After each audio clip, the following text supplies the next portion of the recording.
Президент Обама упомянул об одной из угроз, это ИГИЛ.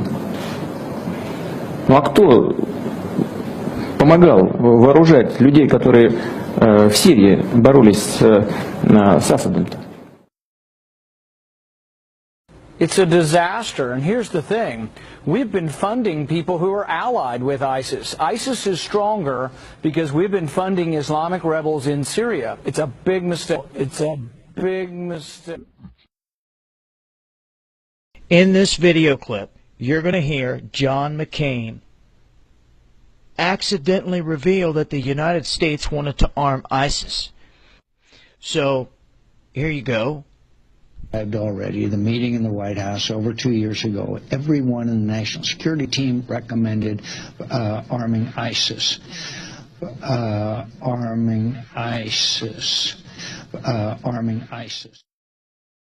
During the 80s, we were allied with Osama bin Laden, and we were contending with the Soviets. It was at that time our CIA thought it was good if we radicalized the Muslim world. So we financed the madrasa schools to radicalize the Muslims in order to compete with the Soviets. I mean, let's remember here, the people we are fighting today, we funded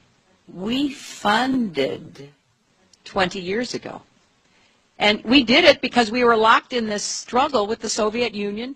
They invaded Afghanistan, and we did not want to see them control Central Asia.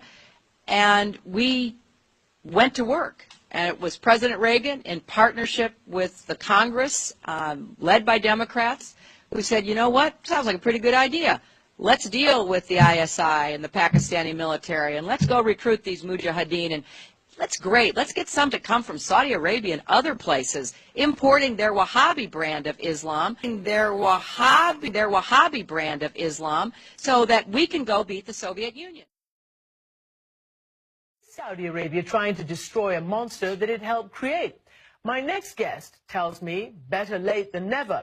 Saudi prince and billionaire businessman Al-Walid bin Talal joined me earlier from Paris. Doesn't Saudi Arabia also bear so much of the brunt of the blame for the rise of ISIS and such groups? When the Syrian civil war began, Saudi Arabia and many other Gulf countries and many other countries in the world also supported all those groups that were trying to topple the regime over there. And unfortunately, the result of that was the rise of ISIS. The rise of ISIS. We have a president that gets whipped or he bows to the Saudi king. Why? So, what if him and his administration are intent on killing the American dream by giving it away, surrendering it, or funding the Muslim Brotherhood and the Arab Spring to form the caliphate that is coming? All the Muslim countries say, death to America. We're the big Satan. Now, funding them and giving them weapons, is that not treason?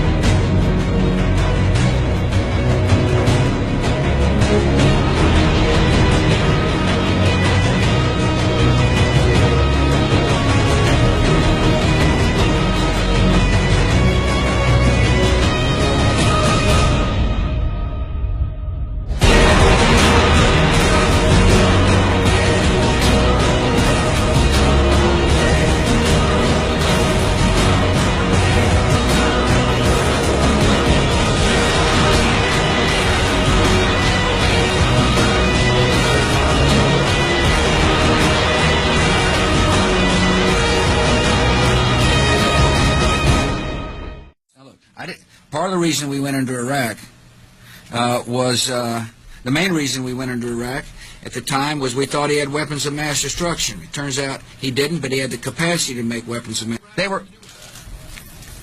What did Iraq have to do with what? The attack on the World Trade Center.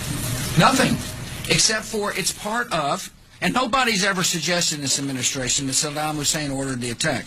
Iraq was a Iraq was a